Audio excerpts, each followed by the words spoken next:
Welcome to Green Corridors, Tune into Nature, the podcast where we explore the deep ties between people and the natural world. In this episode, we explore the powerful role nature plays in supporting our physical, mental and emotional health. In a world that's often dominated by technology and fast-paced living, it's easy to overlook the simple yet profound ways that nature nurtures us. From reducing stress and boosting mood, to improving focus and enhancing creativity, nature offers a sanctuary for our well-being. So join us as we dive into how the natural world sustains us and how reconnecting with it can bring balance and harmony to every aspect of our lives. We are your hosts, Beki and Gillian, and we are excited to welcome our guests, Sefton and David, who have both felt the profound healing power of nature and been inspired to transform their lives. So let's take a moment to step outside, breathe deeply, and discover how nature truly heals. Thanks both for coming. It's really exciting to have you here. Good I'm really morning. looking forward to this. Really looking forward to thank you. being part of it. Thank you. Sefton, can you tell us a bit about you? My name is Sefton. I'm an artist, first and foremost, and a yoga teacher and a sound healer, sound practitioner. And I also engage in breathwork, facilitation, pranayama. My artwork has always been nature-based. So whether or not it's a piece called Oceanus Harmonica, or whether or not it's my most recent work, which is called We See With Our Hearts, Not With Our Eyes, which relates to visual impairment and how essentially those with visual impairments, how they are engaged within the natural environment. Sounds so interesting. Yeah, hopefully we'll find out more about that. Yeah, absolutely. That sounds so interesting. David, can you share a bit about who you are? Yeah. And your background? Hi, I'm David. I am a photographer. I'm blessed to have practiced creative photography all my career, man and boy. I've trained in traditional photography, which I still use today. I love to teach old process such as salt printing and carbon printing, but I am basically a commercial photographer, and that's how I make a living. And in beautiful parallel to that, I work with my first love, I guess, which is photographing nature and being in nature and exploring nature with a lens, which is, I guess, started my love affair with exploring the wilderness. So I would explore and make landscapes and process in a dark room and print. And that was why I became a photographer. But to make a living, I had to go into the studio and start doing commercial work. So I'm blessed to do this work, and I still have a studio in Scarborough, and I'm blessed to do that, as I say. So that is what I do. Nice. I think there are far worse things than being in a studio, being forced to be in a studio. No, I don't mean forced. How blessed am I? It's a nice balance, actually, being outside and then being indoors. I enjoy both equally, but the landscape is a great place to explore nature. So it's influenced you both creatively. Yeah. Immensely. But I think what's probably interesting is David and I met through the sea. So we are both sea swimmers in Scarborough, and we were talking about this sort of 7 or 8 years ago. When we first met, I was doing a lot of triathlons at the time, so the engagement of that physical swim, bike, run would always lead to you being exposed to nature in different ways, obviously, whether or not you're running through terrain or whether or not you're biking through landscapes or whether or not you're swimming in lakes or the sea. And we met, my last kind of competitive event was in 2017, so it's a number of years ago now, but that's kind of when we met, and I distinctly remember this beautiful morning, and it was at the Sea Swim chalets in South Bay in Scarborough, and swimming over the rocks, so coming from the rocks and then coming over these kelp beds. And when you feel the silky, leathery wetness of the kelp touching your feet, It's not cold. It's actually just like a silken glide that goes over you, and it's quite magical and quite seductive. And then when you see this translucent movement and flow, and as everything is moving and dancing, and then you're yourself having this profound experience, the mind is quietened completely. You're just in presence. You allowed that in. You allowed that in because you. Most people would describe that as cold and slippery and wet, but you. No, yeah. Freed it. Oh yeah, completely. I mean, it's well, again, the language that we use, if we clip and curtail our language down to, again, this is something as we were driving in this morning, we started speaking about the language that we use ultimately, and the language that we become disenfranchised from, the language of love, the language of nature. If we become so efficacious with our language, just seeming to get a point across as quickly as we can, we're losing all of the poetry and magic of the description of what we're actually able to do. And so when we look about nature, it is singing to us, but we just need to listen. And then we can dance. That's a beautiful way of putting it. I really like that. I do remember that day we met, Seth, and there's a lot of new folk come down to the Sea Swim Club. There's 2 little chalets. It's really cute. Wooden chalets, male changing, female changing. I'm not really a club person, if I'm honest, but I enjoy spending time with people who enjoy time in nature, and we all have this common denominator that it's an interesting experience. A cold winter's morning. I swim in the winter now, but okay, an August morning, maybe a bit cloudy and grey. Why am I getting in the water today? I'm just not feeling it. But when you get in the water, the transformation takes place. Yeah. And one thing I just want to share, to cut through the chase, I've got so much I could talk about cold immersion and the effects and swimming in general. But in the ocean, I was in this morning at 7 o'clock, and I swam into the sunlight, waded up to my knees, and it's cold, and the ego loves to tell you it's cold. Why are you doing this? You've got commitments today, you've got appointments. And I'm going to go in, but I always dive in. I always get my face under, and I do front crawl, but I swam into the path of the sunlight. Now, one thing I wanted to share, and this is the thing that really gets me every time, a lot of folks say, do you swim in the sea? Isn't it cold? Yes, I do, and yes, it is. And it was a bit grey and dirty looking, and well, that's from the surface, but go in and go under and have a look. You describe the kelp. Yeah. But when I swam this morning, just to describe it, I'm thinking, should I do this? I dive in and a big smile comes on my face. I'm seeing rays of light shafting through the water. They did look a bit grey, to be honest. It's not the Mediterranean, let's face it. It's the North Sea. However, the lights shafting through the water, and the shafts are just percolating beautifully, and it's aqua blue, and the sand is yellow, and I'm smiling like a dolphin. Thinking, my God, I never changed my mind on this, and I was only for 5 minutes, I didn't have much time, but I love going under the surface, and I'll pull front crawl and just see what goes on. I was in over the sand, so there's nothing to look at, but just that moment of entry where you have this revelation of, God, I'm embraced by this beautiful experience. One thing I'll touch on, which is a little known effect actually, and often people get very frightened of cold and cold immersion. I'm not going to go off piece too much here, but I remember people saying things like you should never dive into cold water, warm up slowly, acclimatise. And that's all very sensible. I highly recommend that. But there's an effect called the mammalian effect, which is a known of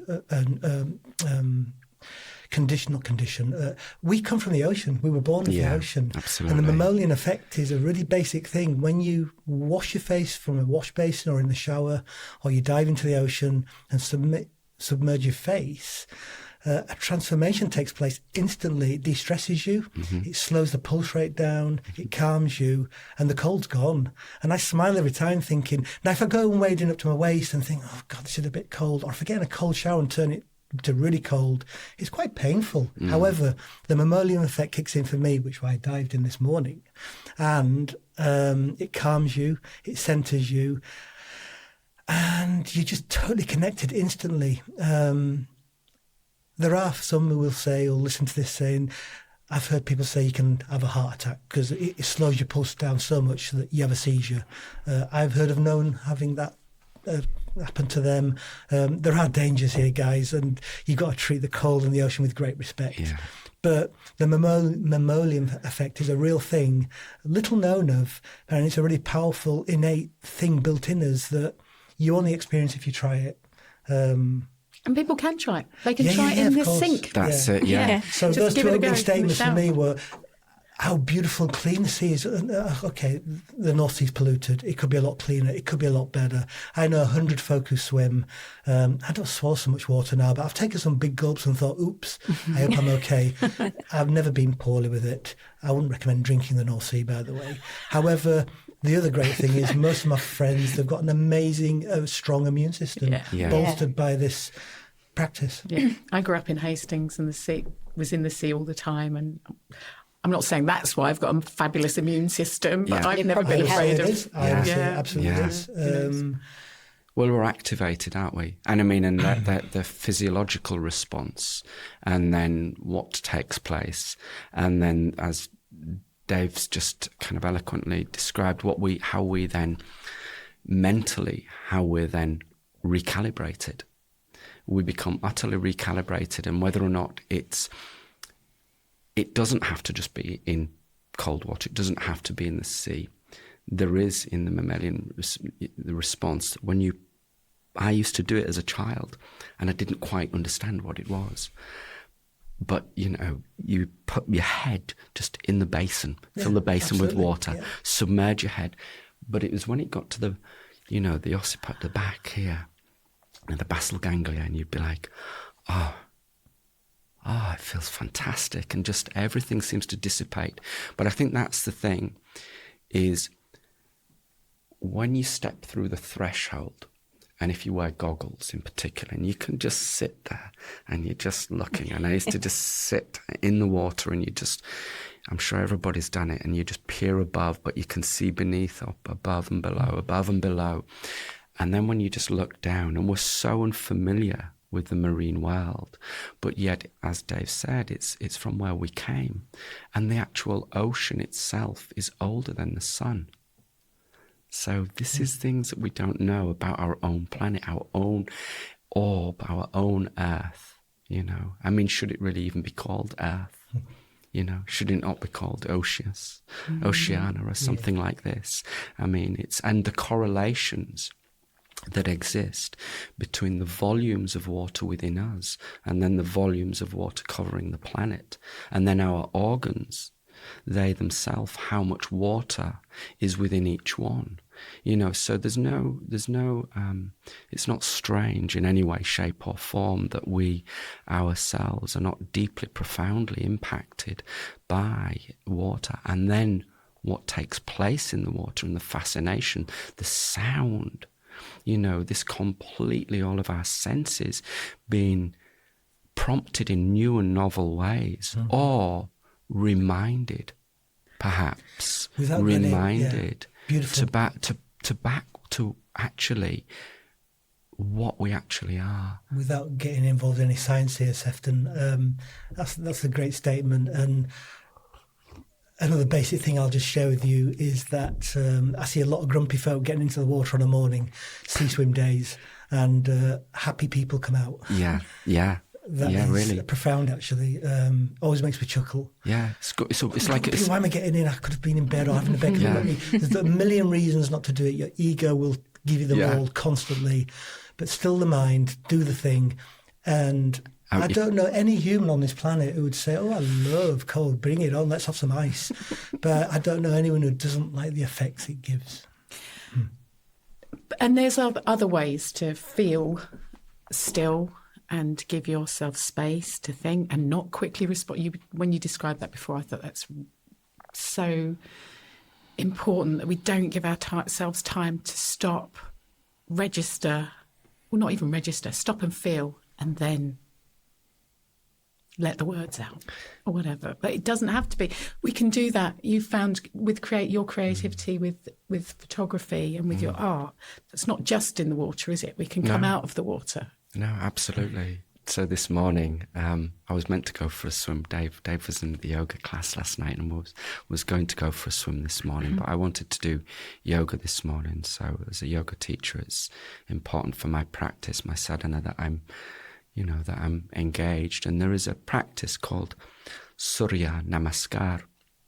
And Surya is the sun. Namaskar is the greeting. So we greet the sun. We greet the light. The light is then diffused, and all of the colours that we see are all broken down from one single plane of colour. This is, so when we see the greens and the blues, and now what we're seeing is this magical game of tag in nature taking place from the snowdrops and the crocuses through to the hyacinths and just the bird song and just, and everything is just daffodils, everything is just, we're up, we've been here, we've just been asleep for a short while, but we were here all the time, we were here. And I think in many ways, that's what lay dormant within us. But we need to come back into nature, and when we step back into it, we step over that threshold of, I would call it a kind of manufactured domesticity. We create a kind of like a scaffolding around our societies, which pigeonholes us into things of distraction. And then the moment we reacquaint ourselves, recalibrate, we rediscover that which we are, and then we start to tune in again. Oh, the bird song, the wagtails. Oh, look at those irises. Oh, look at the flowing river. Oh, we just suddenly take the phone, and now for some of us, you probably, I can remember it. Why don't you? When we was a kid, why don't you? Why don't you? That fantastic kind of program, which, turn off the television and do something more important, more interesting instead. Now, it's not that technology doesn't have its place. It's amazing. It's a fantastic facilitator, but all around us is the greatest exposition of awe and wonder happening every single day. And if you give yourself just some space and time to go out, and it'll feel curious and it'll feel a little bit odd to go out there, but even just putting your hand in the ground. So when, for example, I do the Surya Namaskar, the movements that we do reconnect you simply back to this being, the body, and all of the organs, but we do it gently, and the spine, the activation of the spine, but we're acknowledging ourselves within something greater. So we take the I, the personal, the small I, away and see the whole. And that's what nature is. And it's just there, not saying to you in any way, shape or form, you need to be giving us something. No, just we're here. We're here. Isn't this magical? The awe and wonder when we're children that we have, of life. Just wonderful perspective. As a photographer, I used to venture into the landscape with a mission. I'm going to find X picture, and that's my mission. And it worked for a while, other than I was often disappointed that I didn't find what I'd perhaps been looking for. So I changed my approach, and I tried to still my mind. I was fairly well read at the time on things like metaphysics and science of the mind, and I had sort of affirmations, I would say. But one of the greatest things in nature, which is a beautiful teacher, and I would immerse myself in the mountains or seascapes or whatever I was. And before I would ever get the camera out or even think about technique or composition of an image, I just had to sit down for 5 minutes and basically meditate, just be still, do what you just said, Sefton, let go of me, be in it, not chasing anything anymore, and then maybe make a couple of exposures. In my personal work, use large format film. It's traditional stuff. It's how I like to work. It's very slow. It's very calculated, but you can't rush it. And so my practice in itself slowed me down.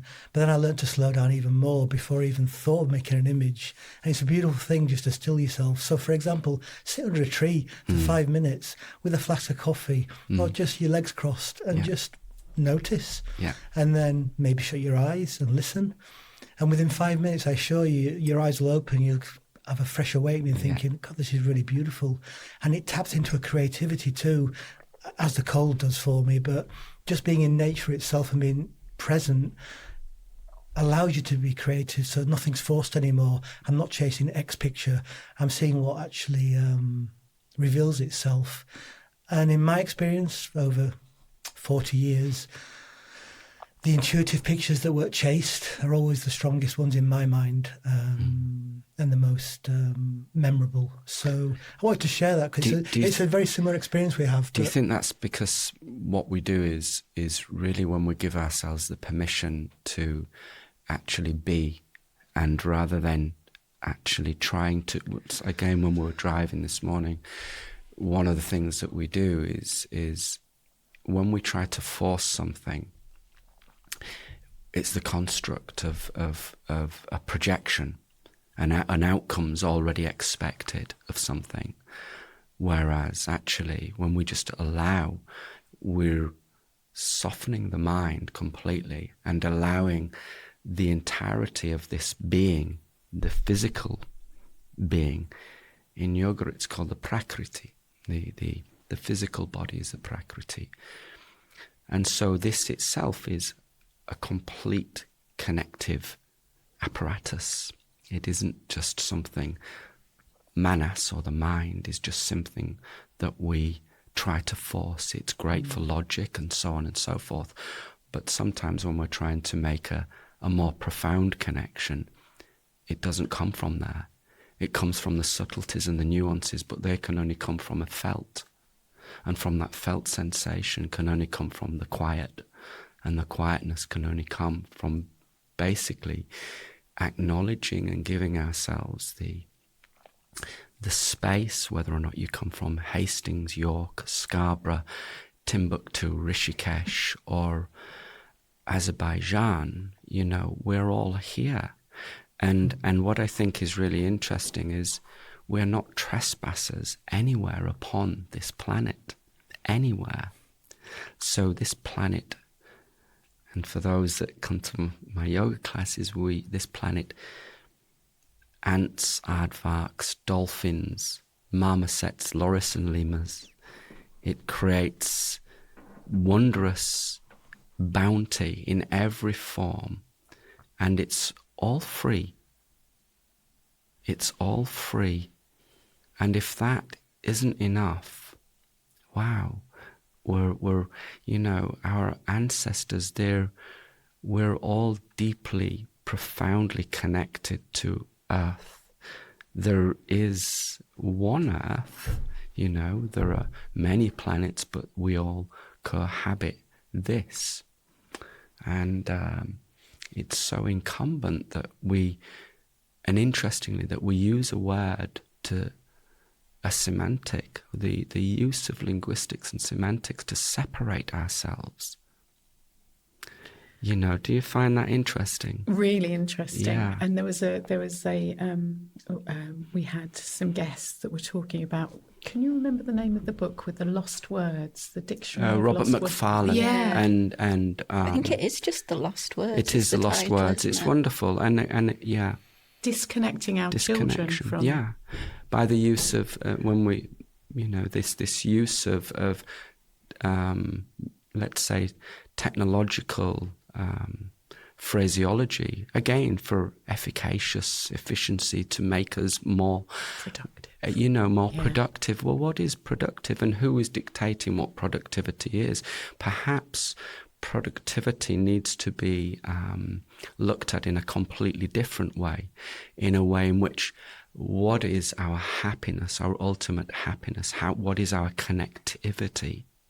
Because we are all connected. The more we rediscover, the more we will recalibrate. And ultimately, I think we're in a process right now of ultimately kind of reawakening to ourselves, to a true essence and true nature of when we are greater than just simply our names and our job titles and so on. And how we fit into the system, because I think that's what makes many of us feel disconnected to ourselves, or that we don't fit, or some sort of, that we I don't know what words to use, feel mentally unwell. I don't know what the words are, but just not feeling good about ourselves, and because we are all of the same. We are all of the same, and we all belong to the same. Yet we judge, we categorise. We give people labels. If you don't, I don't know. We have to go to work at a certain time. We're supposed to own a house. We're supposed to drive a car. We're supposed to fit into the education system. How can we all fit into these same systems when we're all so different? Absolutely. I mean, as a painter. Look at the array of different paints that we have to choose from to create a landscape. We're like mosaics, and each of us reflects that light and that individuality. And it's so important for us to then recognise if we pursue a particular path, and we can see that is not ultimately serving us best, well, we can see that it would be kind of a bit insane to continue down that path. So I think there seems to be, in essence, I think with the further disenfranchised we become from nature, I really don't like using the word, to be honest. Why? Because we are it. Right. We are all it. To the notion that we are somehow separate from this would suggest, that we've been dropped on here. Well, but we are all it, and we are ultimately from this planet, and again, whatever the landscape is, whether or not it's a tropical rainforest, if it's a copse of trees, whether or not it's a desert, whether or not it's a mountainscape or it's an Arctic tundra, we share this place together. And so the moment we separate ourselves linguistically from it, the moment we then are able to look at it as not more than something for ourselves, I just think, okay, is this us and all of our cultures just being churned and souped and used for something that is just almost like becoming like a statistic, a number on a page? Well, we're not resources, we're not human resources, we're not chattel, we're not livestock, we're not these things, we're actually alive beings, and we experience life, and this is our journey, and all of everything which is living in abundance alongside us has its own unique language, whether or not it's a cephalopod, or whether or not it's a golden lion tamarin monkey, or whether or not it's a bipedal human being. Just to follow on a bit from that isn't it amazing to be a human being on this planet? And how often do we take it for granted? But humans are an amazing species, but we love doing things. We're all guilty of this, me especially.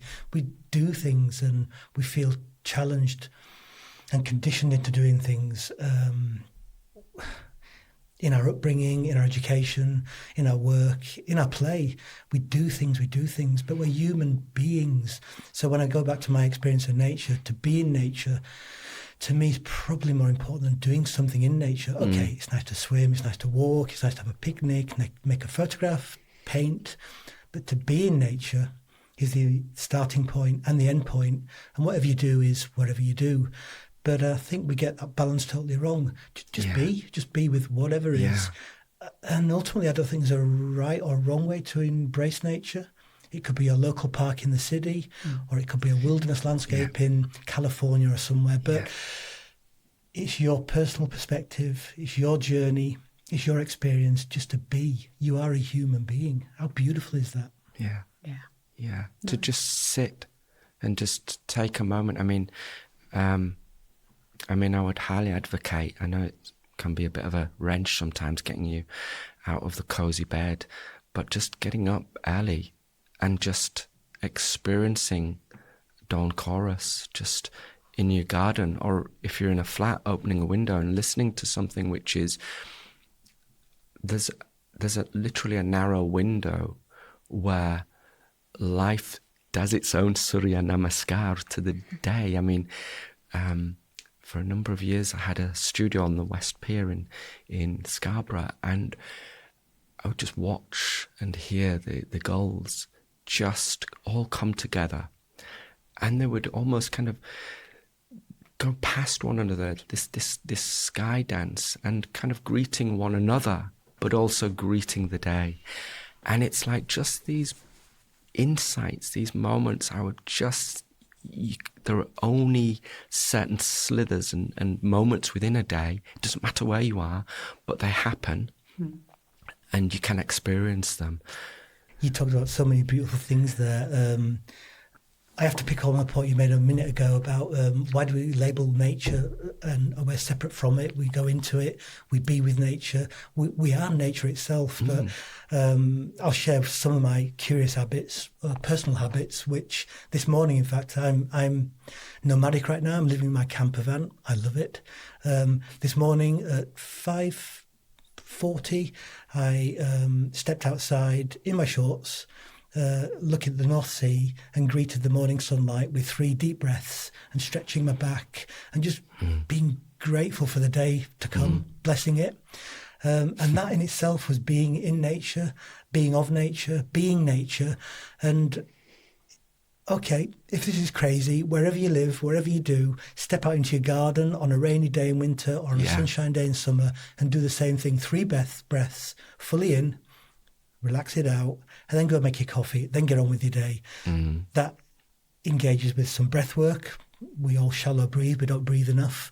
But more importantly, what really makes me chuckle, even on the most miserable, rainy, blustery day, as soon as I stretched and engaged with the sky for the first time, I think, where's the rain gone and why isn't it cold? And I always do it, not naked, in my shorts. I'd like to do it naked. And I feel really connected instantly. And then I get on my day with a smile. I might meditate or do my morning swim. But whatever you do from there, and it takes 1 minute, on the decking in your garden, okay, maybe not on the street, you might get carted away, but embrace the morning, and more importantly, to see the dawn light. But wouldn't that triggers be a circadian effect. It starts your body rhythm. And so, okay, if you have to sleep in for whatever reason, do, but to see a sunrise, whether it's in winter solstice or summer solstice, you're fine-tuning your circadian, your body rhythm, which is a beautiful way to live. I get moments of joy, and I go to work and I drive to work most of the time, because I have to take loads of tools with me, and I go to the shops, I do all those things, but there are moments of joy in all those things that I do. If anyone comes to York, they'll know about the Christmas market. If you look up during the Christmas market, I always get them mixed up, long-tailed tits or wagtails, and people will know, but pied wagtails flock to Parliament Street. They took a break because we pollarded. I didn't. The trees were pollarded, but they came back. So there's all this rush and hubbub, and the lights are lovely.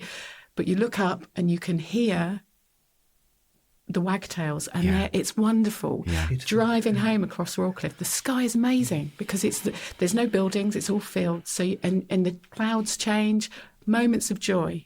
Even though we're not stepping out onto, it's there. It is in everything, and it's just noticing. It's not just noticing. Taking a pause. It's noticing, and you can do that in a busy day, you can do. You have animals. You must.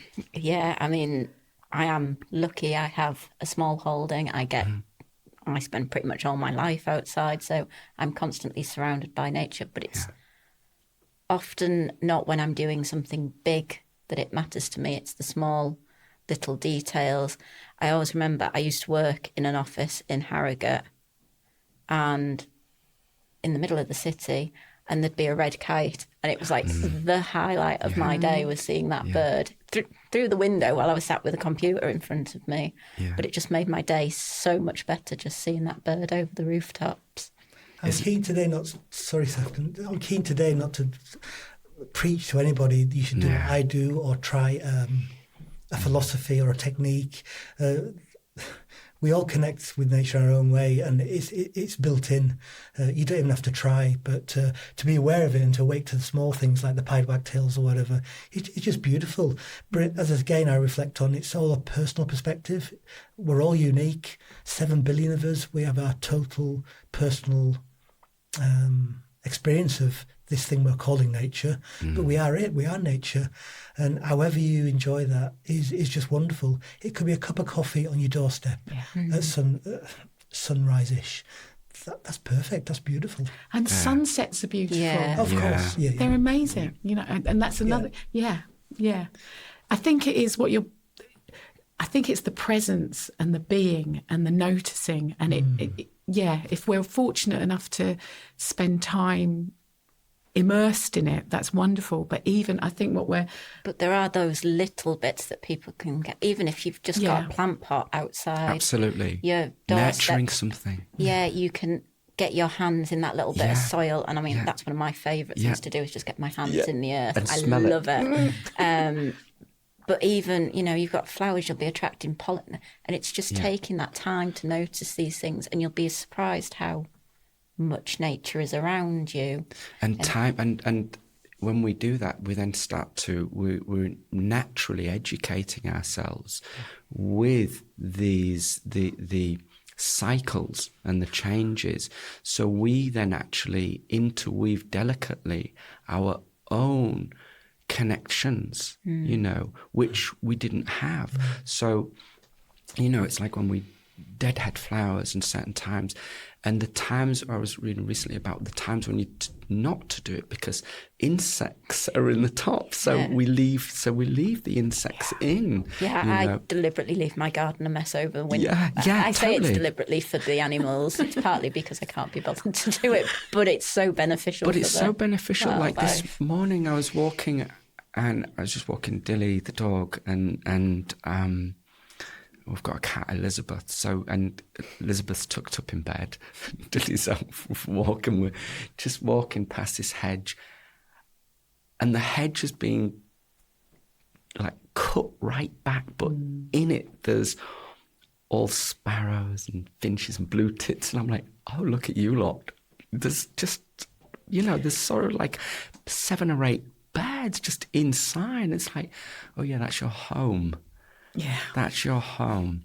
So I think when we pause, what we then do is we become aware, and that moment of becoming awareness, then we'll then, rather than going into this automatic, oh, those need chopping, trimming, we'll then have another consideration. And I think that's what it feels like's happening now, is that we're just starting to realign and rediscover nature again in that way, and we're rediscovering our own true natures, and thankfully with technology we are starting to understand the language of nature, and we are starting to then retune ourselves, our own vibration to it. And then, it might not be always visible, but it's happening. It's happening. Do you think we need to start with valuing ourselves? Absolutely. Yeah, absolutely. And that's not, it comes from love and trust. Again, there's something we were talking about, wasn't it, Dave?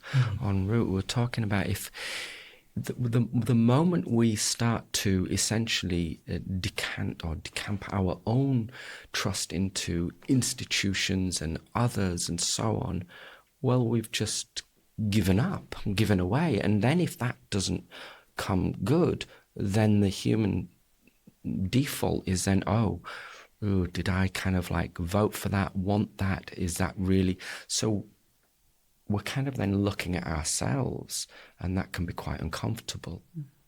So if we can give ourselves permission to know and understand that our lives are ultimately just a journey, and we're not meant to know everything. We are here to learn from one another and learn from nature. Trusting what feels good for us. Don't just turn on the goggle box or turn on your phone to tell you what's good for you. Start to inquire yourself. And this is one of the practices, for example, in yoga.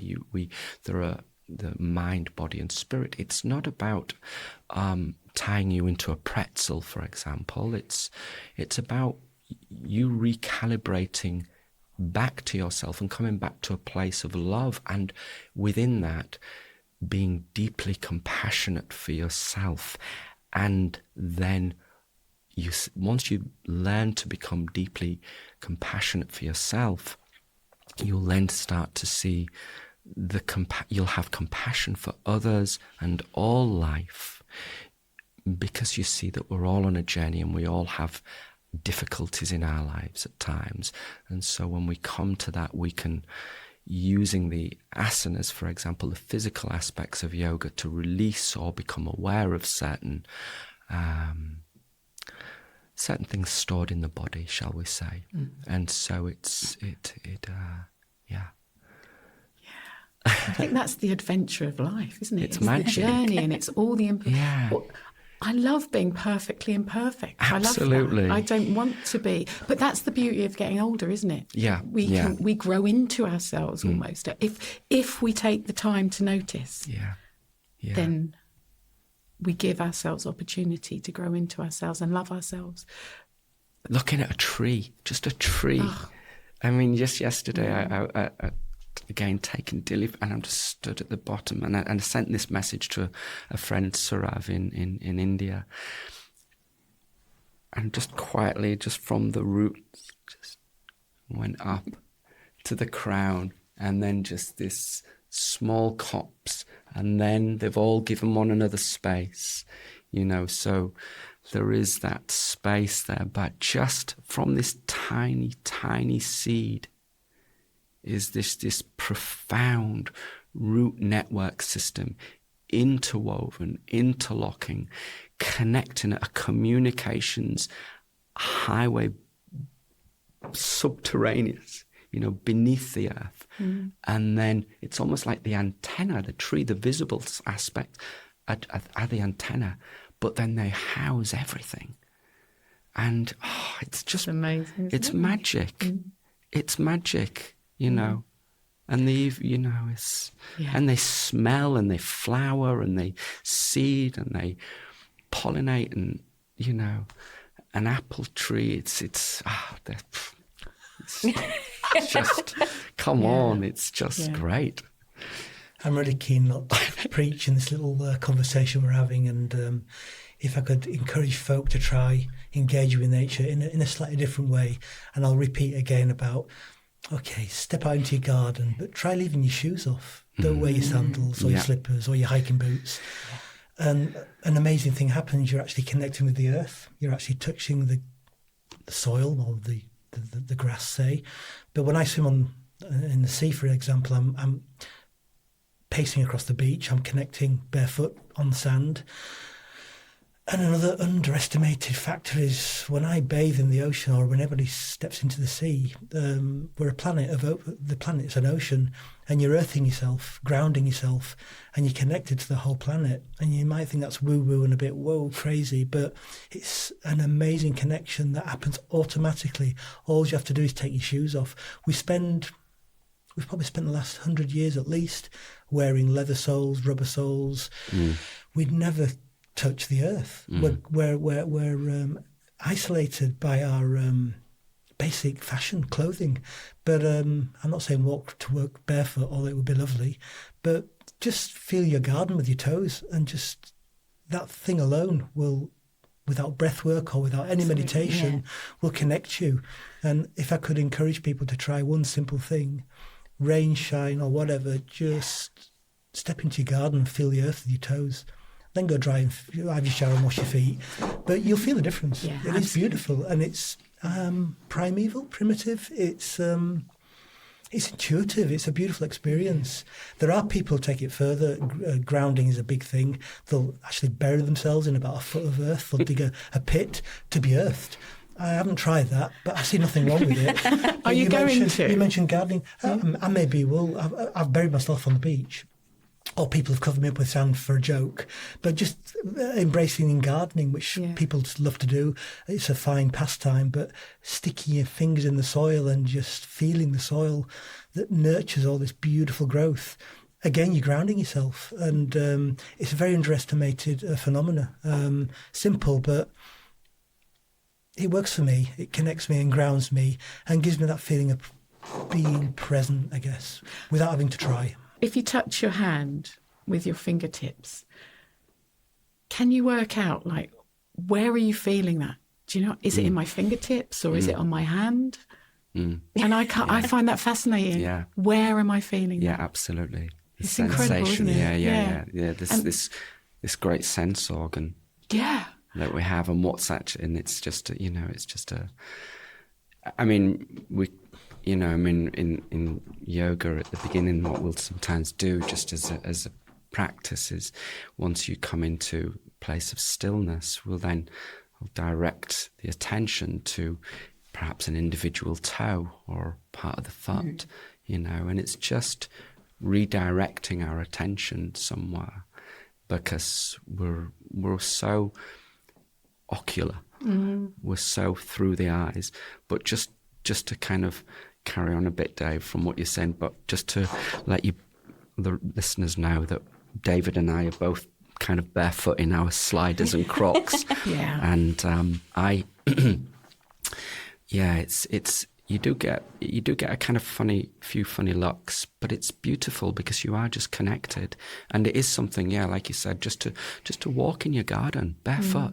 Just do that because you start to feel things, and you might go, ow, ow, ow. And we have kind of then you build up your summer feet, and it's just, there are just some simple things, like you're saying, putting your hand into soil, the microbial life, the life that just is there, and then the smell, closing the eyes, listening, smelling. It's like, I feel like a child when I put my hand into the soil and then smell it. There's that beautiful reconnection, because it's all within us, and we are onions, aren't we? Really, we're just onions. That's all we are. We're just onions. That we're still, the kernel of us is still the child, and then we put all of this kind of nonsense on top of us, and then get grey and things get, but this body, I think one of the things, like both Dave and I are really interested in, is actually the body itself is the greatest wealth you have, so that it isn't what your bank balance is. It is the health that you have. Don't take that for granted. It is, and explore that, because your health can be lifted hugely through nature, through just stepping outside of the box, the screen, reconnecting in more analog ways, and then seeing this that you are part of it. You are part of it, as opposed to you versus it. It's that's and not then what simply this introduce is. into your life. I don't dictate anybody does this, but be grateful. Gratitude is a very powerful force. Gratitude and love. and be thankful for this healthy body that you've taken for granted, and you just get on with your day as if it's all automatic. It's an amazing system. It deserves being loved, and be grateful for it. I hope I don't come across preachy here, but it's a simple thing. Just gratitude alone, to be thankful of the day. The sun's risen, you've got air in your lungs, an exciting day unfolds. Yeah. How beautiful. It's really beautiful, and it's really, you're sharing your experience, which is really... It's powerful stuff. That's all I can do. It's my perspective here. Yeah. It's a unique one. It works for me, and I engage with it every day. Yeah. Bringing people to presence. Yeah. Bringing people to presence. So one of my favourite authors, a man called Aldous Huxley, he wrote many books from Chrome Yellow through to Eyeless and Geyser, Time Must Have a Stop, Ape and Essence. But probably his most famous piece is Brave New World, which is a dystopia. Now, interestingly, as Aldous started to go blind, he came from quite an esteemed background, and his grandfather was, I think it was Thomas Huxley, who was known as Darwin's bulldog, and he was let loose to defend Darwin's theory. But basically, as Aldous started to go blind in one eye, he started to go inward and started to then explore other senses and so on. And he wrote a wonderful final novel called Island. So I would highly recommend people to read that, because it's this utopia, and it's there are these birds in it that are... A brief summary is an oil and gas executive is sent over to an island called Palau, and in this island he's there basically to be a bit underhand and get the land from these peoples. He ends up having an accident, comes around in the hospital, and as he comes around he observes all of these people within this hospital, but there's these birds, these minor birds saying, here and now, here and now, here and now. And he inquires why are they, and it's to remind us to be here and now. Every moment, past is frozen, it's gone, nothing we can do about it, don't worry. The future will unfold, but the more present you are, the more present you can then manifest an awareness to an outcome of a future that you actually would hope for. So as each and every one of us here has a potentiality to steer things energetically in a way which would be far more harmonious than we can possibly imagine. And I think this is what nature does. It works collectively, ultimately, as like James Lovelock, he wrote the Gaia Hypothesis, and Rachel Carson with the Silent Spring. We're not living on something which is completely separate and independent. It is a supra-organism, and we are part of it. Yeah. David, you've brought a couple of books in with you. They're kind of Bibles in a way. They tap into a universal truth, coming from two different perspectives. The first author I read as a 21-year-old in London, fairly lost, trying to make it big as a photographer, going to be the best photographer on the planet, very ambitious, very lost actually, and probably a little bit unconscious, but someone handed me The Game of Life and How to Play It, written by Florence Scovel Shinn. She only ever wrote 4 books. She was an artist. She died in 1940, lived in New York and taught from New York basic philosophy on how to live happily and with content. First book was the one that really blew my mind, called The Game of Life and How to Play It. It's based on metaphysics. She uses Christianity as a platform to explain how to live life. If you can get yourself over that, it's an amazing philosophy. It transformed my life without question. She speaks of things like the power of the word, and basically using affirmation and being positive to manifest the life that you want. It seems like magic. It is magic. Does it work? Try it. But it transformed my life. On another total perspective is a beautiful author, a fascinating man who wrote The Four Agreements, Don Miguel Ruiz. The Four Agreements I've read several times. I always get new information from it. It's not religious. It's not spiritual. It's a practical guide to personal freedom. It's spoken of so basically and simply, you can't believe you didn't know it when you read it. And the Four Agreements in basic terms are so beautiful. The first is be impeccable with your word. Try that for a day. The second is take nothing personally. Try that for an hour. The third is make no assumptions. Try that for a minute. And the last, which is probably my favourite actually, is always do your best. And in that he states, people try too hard to succeed. They try more than their best, and some people underplay it and never try and don't do their best. It's just a beautiful thing to try your best. And then if you mess up and it all goes wrong and you fail, we all hate failure, you can try again tomorrow. So the Four Agreements taps into this basic philosophy in such a beautiful way, and it's based on Toltec wisdom. And Don Miguel comes from a lineage of healers. He's an accomplished man. He was a surgeon. He became a faith healer. He wrote several books, but The Four Agreements is my favourite. If I could recommend you to read it, it's a short read, so powerful, so beautiful, and such amazing wisdom.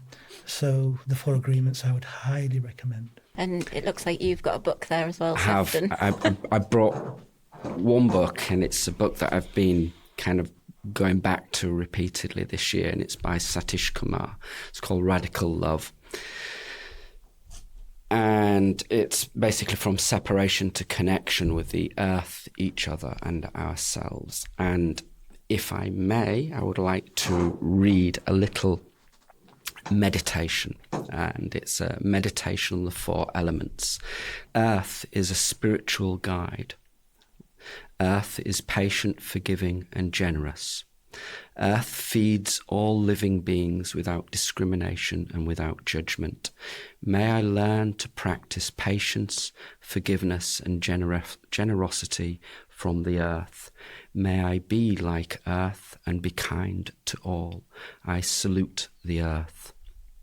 Air is a spiritual guide. Air is sustaining, invigorating, and energizing. Air maintains life for all beings, a life of a saint or a sinner, a human or an animal, a snake or a spider, a mountain or a monkey. May I learn from air to sustain, invigorate, and energize all life without discrimination or judgment. I praise the air. Fire is warming, purifying, enabling, and enlightening. Fire is a spiritual guide. Fire comes from the sun. Fire dispels the darkness. May I be the light for those who are lost in the darkness, and warm those who are suffering from frozen heart, whoever they are. I pay homage to the fire. Water is a spiritual guide.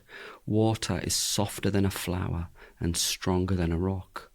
Water quenches thirst and nourishes all creatures of the earth, irrespective of their being good or bad, kind or cruel, poet or prisoner, poor or rich. Water keeps flowing, overcoming all obstacles and purifying herself by flowing. May I be like water and quench the thirst of all, deserving or undeserving. May I learn from water to be soft and strong at the same time. I bow to the water. Beautiful. It's just, thank you, Dave. It's just a magical book, and he deals from a perspective of approaching the environment from and it's about love. I mean, the chapter titles, Love is All, a monsoon of love, love for all, unity, diversity, and ecology of love, a love trinity, seeds, water, you know, an ecological worldview. It's just a beautiful connective book, which Radical Love by Satish Kumar. Yeah, it's a plug for him. Thank you. Thank you. Thank you both. It's been. Thank you. It's been a pleasure, and just get out in nature. Yeah, absolutely. Barefoot, preferably. Yes. Thank you both so much. It's been really lovely, and the revolution is love, isn't it? It is just life is simple, and love and light. Yeah, love and light. yeah. Totally. We're all it.